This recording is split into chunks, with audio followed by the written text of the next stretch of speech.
Have you ever found yourself pondering the intricate workings of the world economy? Contemplating the reasons behind the stark contrast between prosperous nations and those burdened by poverty and dependence?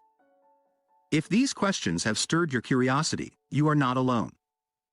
They unveil a profound and intricate global narrative, centuries in the making, that influences the lives of billions on a daily basis. In the remarkable book, Profit Over People, by Noam Chomsky, prepare to embark on an enlightening journey through the concealed realm of neoliberalism. This groundbreaking exploration unravels the complex web of global power structures and reveals the profound influence of corporate interests on both U.S. policies and the international stage. It sheds light on an economic system intricately tailored to benefit the privileged few, often at the expense of the masses. Within this comprehensive summary, you will delve into the historical origins of neoliberalism and its profound impact on our global society. The layers of this economic doctrine, promoting unbridled free market capitalism, will be peeled back, exposing its staunch advocates and far-reaching consequences. From the corridors of the United States to the landscapes of Latin America, and from the shores of Britain to the vast plains of India, the impacts of neoliberalism reverberate worldwide. Armed with this knowledge, you will emerge equipped to critically evaluate economic policies, skillfully navigate the complex realm of international trade, and actively engage in meaningful discussions on global economic fairness and justice. As we navigate the economic tides of the 21st century, this understanding becomes not only an intellectual pursuit but a vital tool for shaping a more equitable and just society. Prepare to lift the veil on the intricate tapestry of neoliberalism and gain the insights necessary to reshape our economic future for the better. Chapter 1: The Illusion of Neoliberalism, Unveiling the True Impact of Free Market Capitalism. When you hear the term neoliberalism, you might associate it with the liberal ideals of Adam Smith and the concept of free markets. And while there is some truth to that association, neoliberalism goes far beyond a simple economic theory. It encompasses an entire worldview that shapes the functioning of governments and societies. At its core, neoliberalism promotes the idea of free market capitalism, advocating for minimal government intervention and allowing the market to dictate everything from prices to wages. On the surface, this ideology promises freedom and choice, but the reality is much more complex. In this thought-provoking exploration, we expose the disparity between neoliberalism's lofty promises and its real-world implications. Take, for instance, the notorious Washington Consensus, crafted by the U.S. government and international financial institutions. This consensus advocated for market-oriented principles such as trade liberalization, price determination by the market, inflation control, and privatization, all under the overarching theme of government, get out of the way. While its aim was to foster economic growth in developing nations, the consequences, when imposed on vulnerable societies, proved far from beneficial. Some even argue that these institutions effectively function as a de facto world government in a new era of imperialism. Examining the United States' role in global affairs, we witness how its post-World War II prosperity allowed it to shape a global system serving its own interests. Latin America serves as a prime example. The primary threat to American interests in the region? Regimes that responded to popular demands for better living standards and development, viewed as contrary to the requirements of a political and economic climate favorable to private investment, profit repatriation, and resource protection. The U.S. intervened extensively, as seen in the 1973 coup in Chile against democratically elected Salvador Allende due to his socialist policies, the 1954 coup in Guatemala overthrowing President Jacobo Arbenz for seeking agrarian land reforms, and support for the Contras in Nicaragua during the 1980s to undermine the socially focused Sandinista government. These actions clearly prioritized economic interests over democratic values and the well-being of local populations. Neoliberalism's influence extends beyond the Americas, with countries like Britain abandoning centuries of protectionism and state power to embrace liberal internationalism. However, they simultaneously shielded their own industries from foreign competition while stifling development in other nations. A striking example is India's iron industry, once a thriving player. Free market policies allowed Britain to flood India with cheap iron and steel products, crippling the local industry. Meanwhile, restrictive trade policies prevented India from developing its own manufacturing capacity. As a result, India's iron industry collapsed, leading to deindustrialization and dependency, while British corporations enjoyed significant benefits, consolidating their dominance in the global iron and steel market and securing a captive consumer base. Ultimately, neoliberal free market capitalism appears to prioritize power and profit over the common good. To address this, we must critically evaluate these dominant doctrines, drawing from historical lessons, factual evidence, and the diverse interests of nations and their people. Above all, we must ensure that our collective future is shaped by the well-being and interests of people worldwide, not solely by the self-proclaimed principal architects of policy. Chapter 2: Unveiling the Shifting Power Dynamics, the U.S., WTO, and the Impact on Global Trade. Looking back at history, the United Nations served as the primary stage for powerful nations, including the United States, to exert their influence. While intended to be a democratic space for all nations, the reality was more nuanced. Heavyweights like the U.S. utilized the UN to assert their values and interests. However, as the world evolved, so did the preferred platform for the U.S. The spotlight shifted noticeably to the World Trade Organization, WTO. Why? Because the WTO's focus on trade and economic policies provided an arena where the U.S. could showcase its strength as a formidable economy. Additionally, the WTO's dispute resolution mechanism granted it significant enforcement power, something the more diplomatically inclined UN lacked. In the present day, the WTO has transcended its role as a mere trade negotiation platform and has emerged as a key player in shaping the global economic rulebook, with the U.S. securing major victories in exporting its free market principles. One noteworthy example is the WTO's telecommunications agreement, which ostensibly aims to establish a level playing field in the global telecom market. However, delving deeper reveals that it has become a useful tool for the U.S. to intervene in the internal affairs of other nations. What does this mean in practical terms? Consider a country with stringent regulations on foreign investments in its telecommunications sector. Leveraging the WTO agreement, the U.S. can exert significant pressure on that country to relax its rules, sometimes even demanding changes to its laws and practices. The goal is to ensure American corporations can invest and operate freely without hindrance.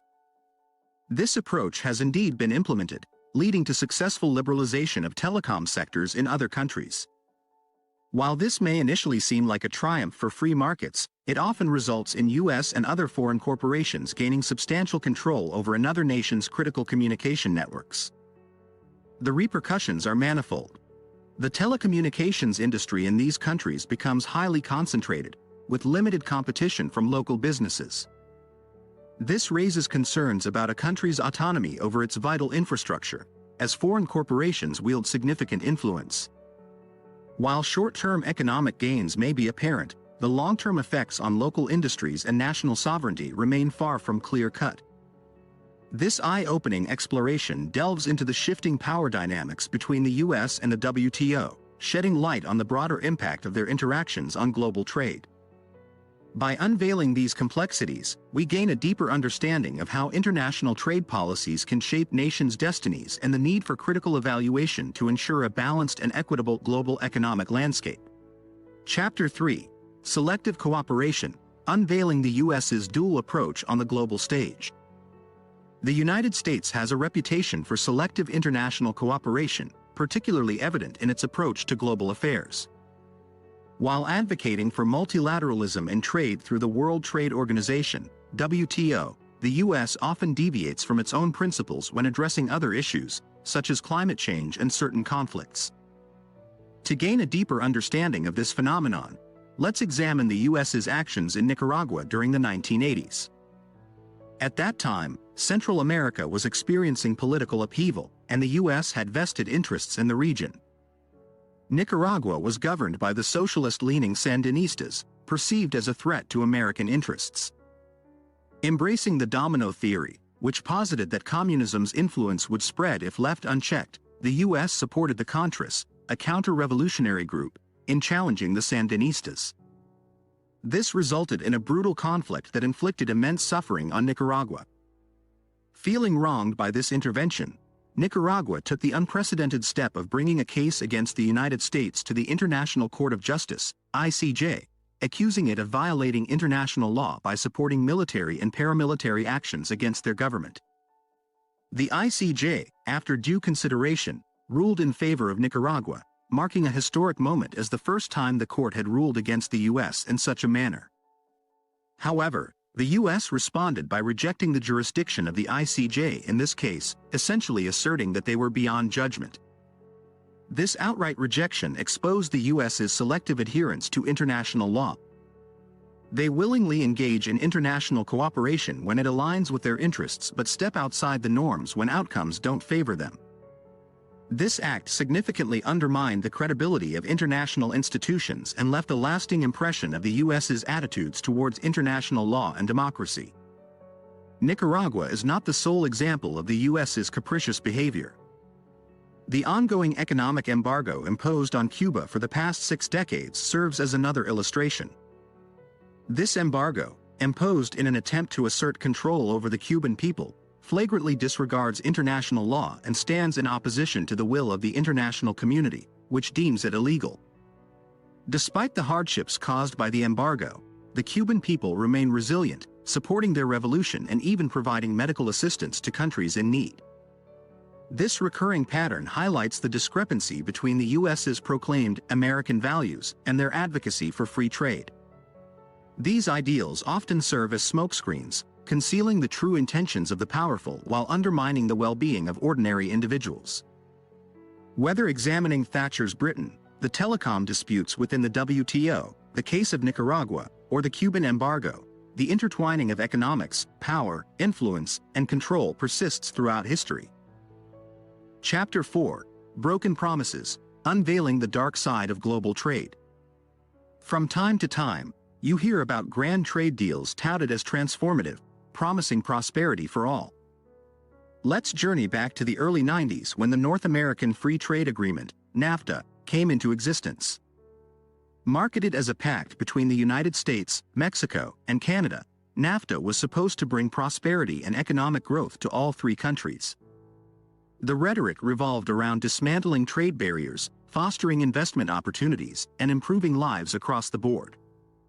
However, promises are one thing, and delivering on them is another. In the case of NAFTA, the reality fell far short of the dream, particularly for Mexico.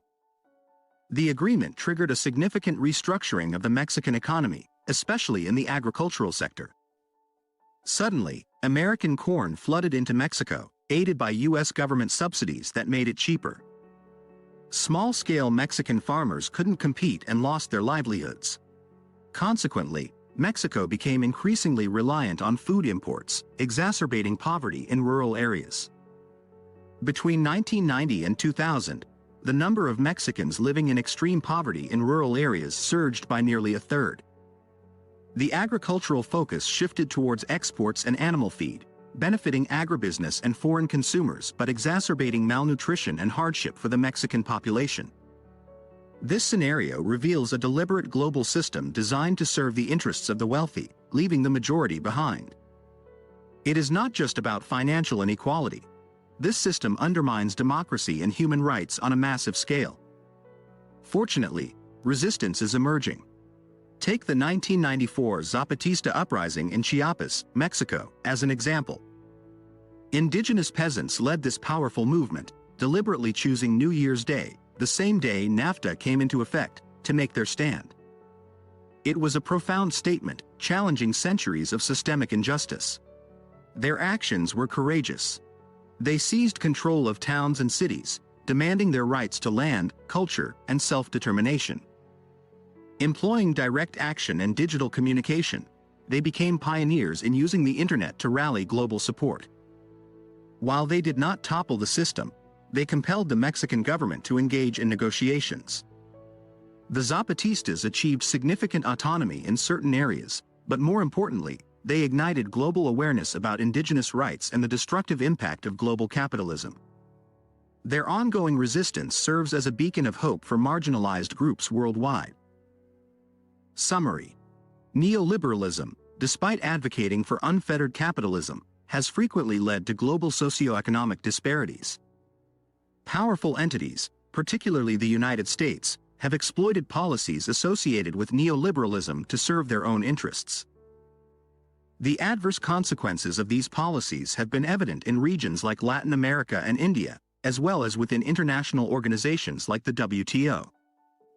The United States' imposition of the Washington Consensus and interventions in countries such as Chile and Guatemala exemplify the prioritization of economic gains over democratic principles. This agenda also manifested in the manipulation of trade policies that devastated India's iron industry and the telecommunications agreement facilitated by the WTO. Additionally, the United States' actions toward Nicaragua and Cuba highlight its selective adherence to international law.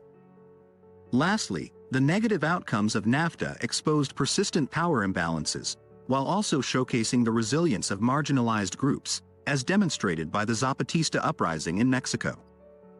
Now, thank you for taking the time to watch, and if you found value in this video, be sure to hit that like button and subscribe to my channel. And in case you want to buy the book, use the link in the description. Trust me, you won't regret it.